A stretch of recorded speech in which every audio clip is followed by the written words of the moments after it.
Today we're going to tackle a philosophical problem that is so logical and yet so deeply unsettling, it forces you to question your own moral compass. It's called the survival lottery. So let's just jump right into the deep end. Here's the question at the heart of it all. No tricks, no way out. You have one healthy, innocent person and two other people, just as innocent, who are dying. You can kill the one to save the two. What do? It's a brutal question, and it's one that quietly haunts the world of medical ethics. And this, right here, is what makes it a perfect moral trap. It's a situation designed from the ground up to have no easy answer, forcing us to stare directly at the cold, hard math of life and death. Okay, so here's the official setup. It comes from a philosopher named John Harris, way back in 1975. Picture a world where organ transplants are basically perfect. You've got two patients, let's call them Y and Z, and they're going to die without new organs. So, society sets up a lottery. A computer randomly picks one healthy person, we'll call them A, who is then killed painlessly, so their organs can save Y and Z. And this is where that cold, brutal logic kicks in. If we do nothing, just let things be, two people die. That's a net loss of two lives. But if we run the lottery, only one person dies. A net loss of only one life. From a purely mathematical view, where your only goal is to minimize death, the lottery almost seems like a moral duty. Two is more than one. Simple as that, right? And this is where Harris really turns the tables. He says, look at it from the perspective of Y and Z. For them, our refusal to act isn't just a passive choice, it's an active decision to let them die. By choosing to protect A, the system is, in effect, killing Y and Z.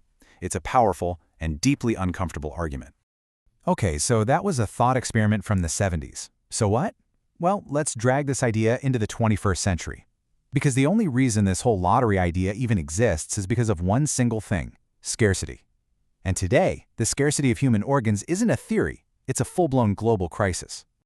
Just look at this number. As of late 2024, that's how many people are on the organ transplant waiting list just in the United States. More than 100,000 people, all waiting for a phone call that might never come. And that list just keeps getting longer. Every 8 minutes, a new name gets added. Think about that. In the short time it's going to take for me to explain this whole thing to you, several more people will have joined that desperate wait. And scarcity always has a price. This is it. This isn't just a statistic. This is a daily body count. Every single day in the US, 13 people die because the organ they needed didn't get to them in time. And hey, this isn't just an American problem, not by a long shot. Check out this data from Canada for 2024. Of all the people who were taken off the transplant list, nearly a third of them, 31%, were taken off because they died waiting.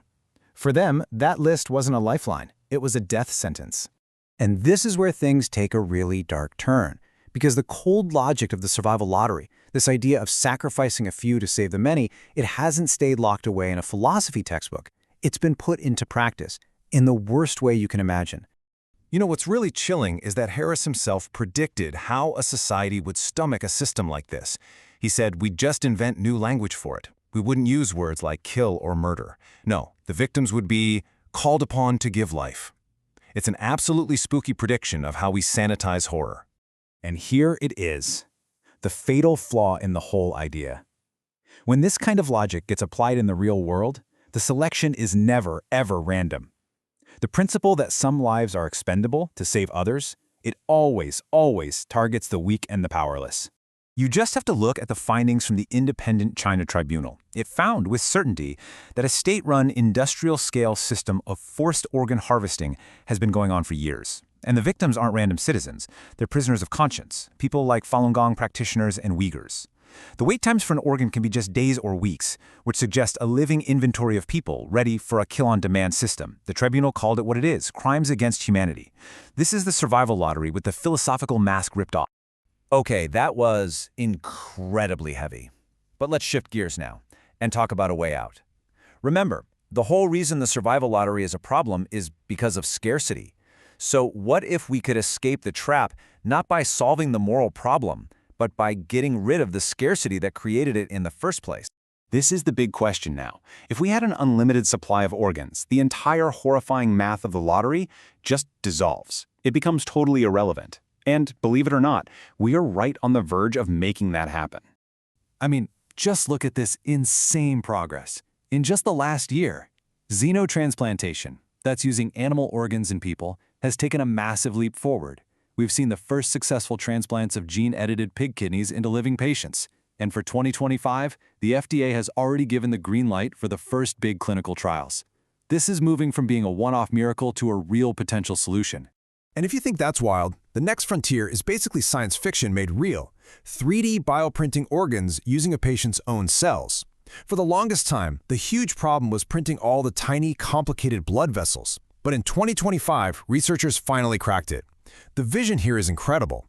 We could go from having desperate waiting lists to orderly printing queues. The lottery becomes a historical artifact. So, it really sounds like technology is coming to the rescue, right? An escape hatch from an impossible problem. But even if we solve the organ shortage, that doesn't mean the original question just vanishes. The ghost of that cold, hard logic is still rattling around in the machine. And this is really the question I want to leave you with. If we create a world with an abundance of organs, have we actually solved the ethical problem that Harris brought up? Or did we just invent a really clever workaround so we don't have to answer it? Because that underlying logic, sacrificing the few for the many, it's not going anywhere. It'll just be waiting for the next crisis, the next shortage. In the end, maybe that's what it all comes down to. The survival lottery is terrifying because it forces us to put a price on human life. And while technology might feel like we're cheating the system, we're not cheating death. We are just, in a very profound way, changing the price of the ticket.